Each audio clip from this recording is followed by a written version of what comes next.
Hey James, Hey Steph, what's up? how you doing? Not too bad, man. How about yourself? I'm doing good. I mean, I've got some concerns. We've been talking, you and I, this week about, I'm calling it the rise of the robots. And I think that you and I wanted to have a conversation about AI. And since our wheelhouse is safety, I wanted to talk to you about what your concerns about AI are and what we can do to be sort of preemptive advice for families. And you also have an interesting twist on this because you use the AI tool to talk about AI itself. I want to hear more about that. So take the floor.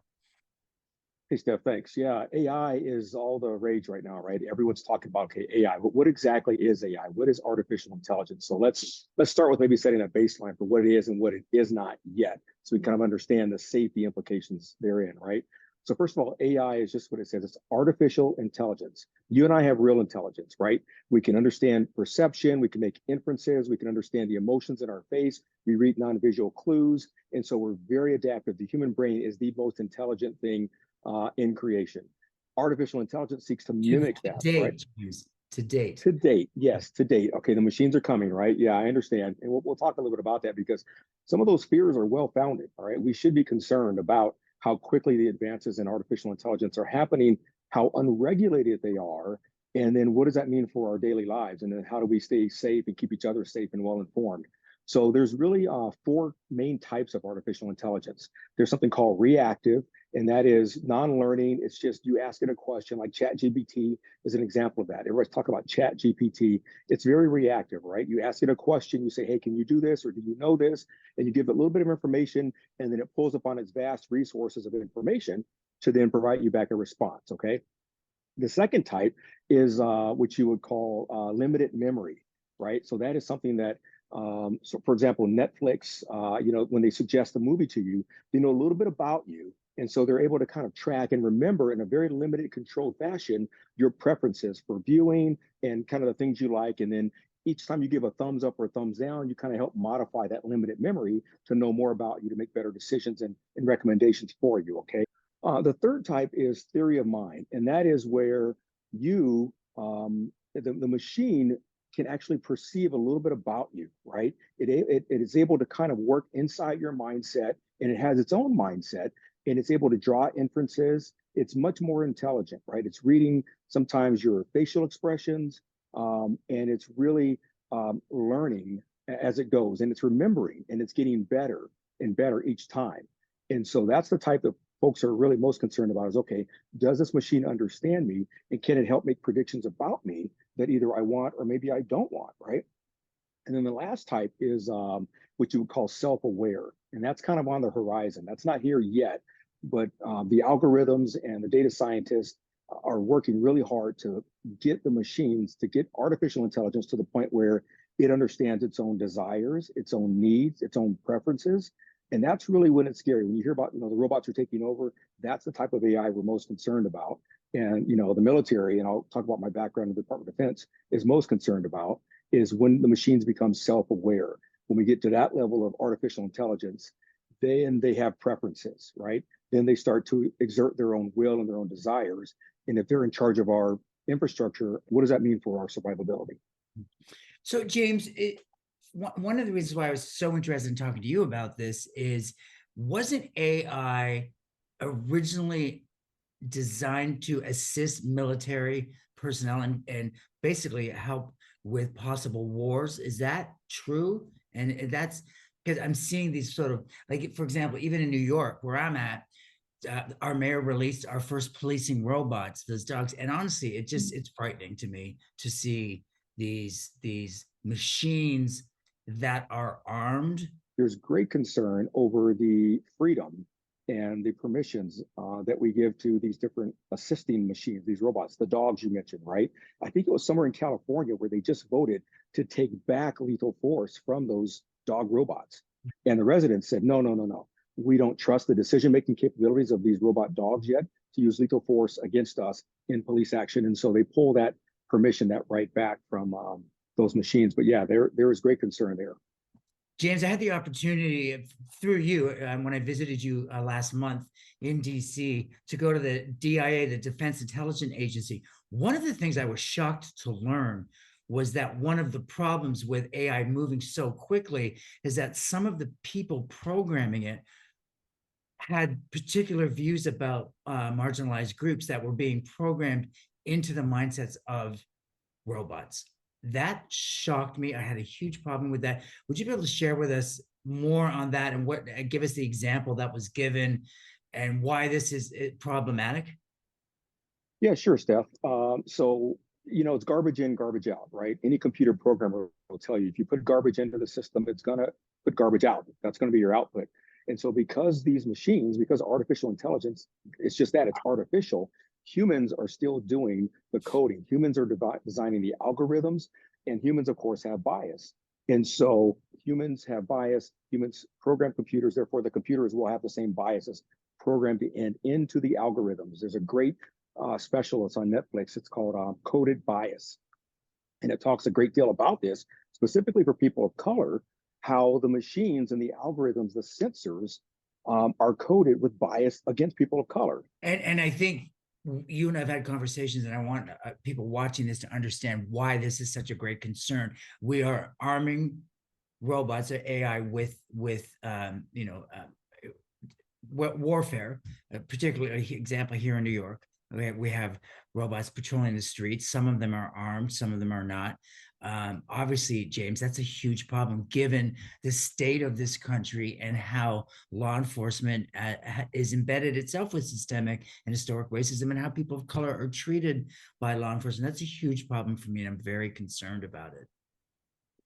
Yeah, Steph. I started a company, right?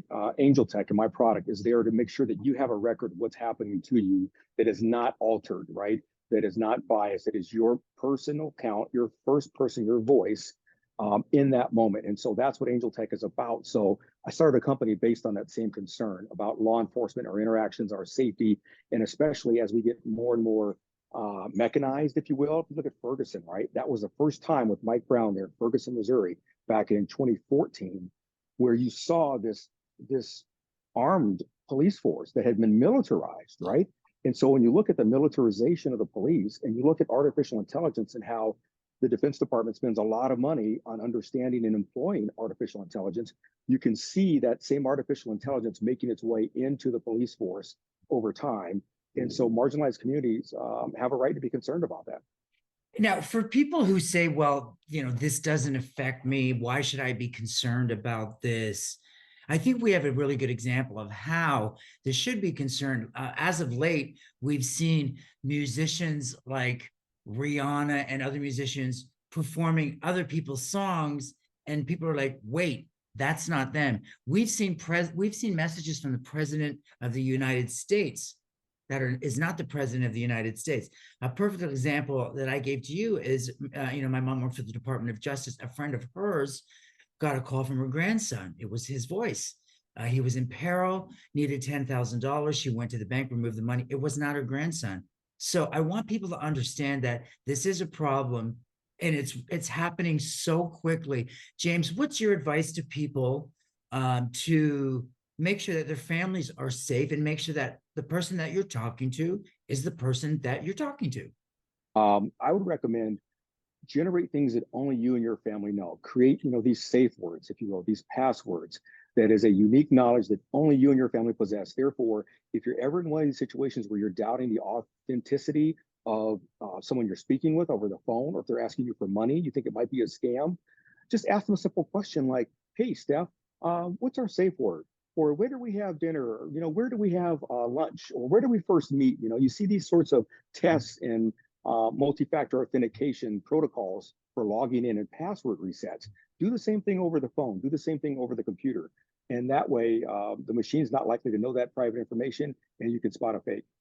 James, would you suggest that you have these conversations with your family members in person? For example, I was going to email my parents, this is our safe word, or have a conversation over the phone. But again, nothing is safe anymore.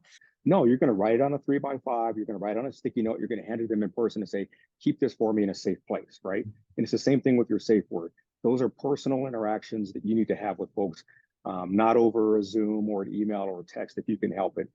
Absolutely. James, are you concerned about the speed at which AI is affecting our lives? I am, Steph. I'm very concerned about it because, again, as a husband and a father and a son, and again, I have this great background in the defense, department. So I've seen and experienced, these things, these higher tech developments. But to the average person, the speed at which AI is coming into the world in an unstructured, unregulated, un uncontrolled, if you will, uncoordinated manner is disturbing, right? So, for example, ChatGPT, it was released by as an open technology, open AI, and to the world, and that's that's a bit scary because we don't know what it's really capable of just yet, right? And it could have been done in a more measured way, but I think the intent there was to release it into the world and see what happens. And that's where the concern is for me is okay, just sort of see what happens. But let me ask you, Steph, what are your concerns for that? How are you concerned about the speed at which AI is coming into the world? Well, I have a couple of concerns from other experts that I've spoken to, and maybe you can verify this. Is that the suggestion is that we stop down now for a month, stop our advances because it's irreversible. And I have some people that are telling me it's too late. So my concerns as a TV journalist and someone who's particularly in the genre of crime, how do I know that the tapes I'm looking at are real? How do I know that this people aren't gonna who fetishize in their sick mind crimes or child pornography or some kind of hideous acts are creating AI images around those illegal activities? That's a little widespread, but those are my concerns that I think a lot of people haven't thought about. The laws are antiquated. How are we going to prosecute people that are creating crimes, and are we going to treat those as actual crimes? I don't think a lot of people have thought about that. Yeah, that's quite scary, Steph. Understanding what's real and what's not real, because again, in an online kind of a way, if you want to radicalize someone, right? If you want to use AI to radicalize a demographic, you can create lots of material that looks very real and has people thinking that it is real. And this has already happened, right? In different online forums, having people go like Pizzagate, right? Go into some place thinking that children are being harmed and take real life action based on something that happened online that was false and fake, right? And so that is a great concern for me, and for my children. How do I inform them? Hey, this is how you test to see if something is real or not. Do you need to get a grown up? Ask me or your mom. Are you concerned about that? So, yeah. And then the whole desensitization thing, right? So if you're creating this illicit material that is illegal if it's a real person, but if it's AI, you can create it in the laws, which always lag technology development. So that's normal because the laws are always behind our tech developments. There's some real moral consequences to that for the fabric of our society, and it's not good. So yeah, I agree. We should take a pause. We should take a break and really understand what this means for our society, what this means for our personal safety, what this means for our mental and emotional well-being. We should take a break. Uh, Folks have already said, I think the CEO of Google has already said that this is as consequential, more consequential than the creation of fire to the human race, right? Or the creation of the wheel. I mean, this type of technology is changing everything. And there's a saying, it's called 0 day. 0 day in the tech community is how many days you have to see a vulnerability and fix it before it's run away. It's run amok and you can't control it anymore. And the fear is if and when AI gets self-awareness or there's some vulnerability that we don't see soon enough, we're already at 0 day and you can't take that back. And if and when the machines do achieve self-awareness and consciousness, how likely is it that they're going to let us know that they're aware before 0 days already elapsed and it's too late and you can't take it back? And so there's a race for us to put things in place before we get to that 0 day level of vulnerability. James, it's frightening. One of my favorite movies of all time series was The Terminator, and I feel like, oh my God, is this actually happening? People laugh at me when I say, guys, this is the rise of the robots. We are experiencing that now, and I'm not gonna lie, I'm concerned. I appreciate you giving us some sound advice. What are your closing thoughts, James? Well, just say thanks to you as well, Steph. Thanks for leaning forward. Thanks for thinking outside the box and seeing the potential for harm and the need for safety, greater safety in our personal and our community around this topic of AI, among many other things. So, great idea on your part. Thanks for having the conversation, inviting me into it.